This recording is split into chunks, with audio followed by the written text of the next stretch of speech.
Bonjour, je ne sais pas si ça vous est déjà arrivé, vous retrouvez le centre d'un morceau rond. Ouais. Cette semaine au gosseux de bois, je ne vous dérangerai pas trop longtemps, puis je vais faire un équerre à centrer.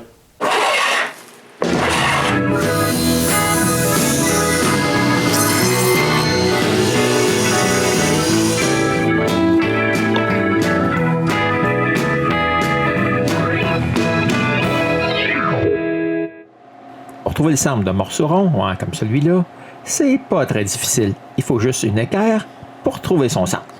Moi, j'en ai fait une, là, il y a plusieurs années. Mais j'ai un léger problème. Souvent, elle n'est pas assez épaisse. Le coin arrondi ici m'empêche de trouver le centre. Mais de l'autre côté, par contre, c'est parfait. Ouais, j'avais probablement trouvé le centre avec cette équerre-là. Mais pour se faire une équerre à centrer, on peut toujours aller sur Thingiverse, trouver une équerre qui nous convient et l'imprimer. Ça pourrait même, probablement, prendre moins de temps que l'affaire en bois. Ouais, mais quand on a des tiroirs pleins de chutes, pourquoi pas s'en servir? Je vais utiliser ce bout de chaîne. Premièrement, je dois couper les deux côtés parallèles. Ensuite, je trace une forme de V.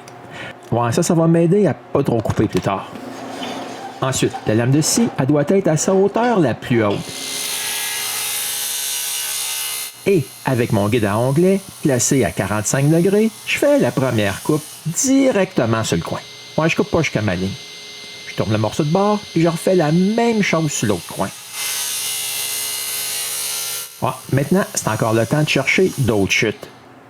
Ouais, il me faut un bout de bois moins épais que celui de chêne. Ouais, le morceau d'érable ici, là, il est parfait. J'ai juste à ajuster la hauteur de ma lame à l'épaisseur du morceau et je coupe une rainure près du centre de l'épaisseur que je viens juste d'ajuster. Bon, il faut que la rainure soit exactement à l'intersection de la coupe et de la ligne. Ouais, c'est le centre entre les deux coupes de 45. Je déplace donc le guide de coupe et j'agrandis la rainure.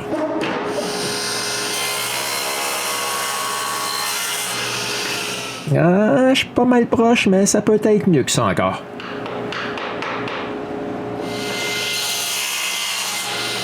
Bon, là, je suis satisfait.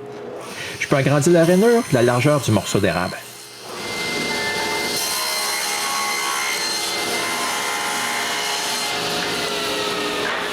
Quand c'est à bonne largeur, il faut quand même nettoyer le fond de la rainure un peu avant de mettre de la colle puis bien de l'étendre.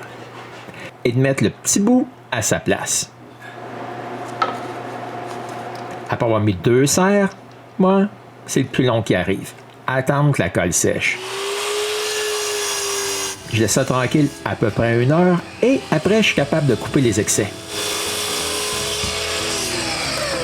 Finalement, c'est prêt à être utilisé. Mais avant, il faut que je fasse quelque chose d'important. Bon, voici la première démonstration.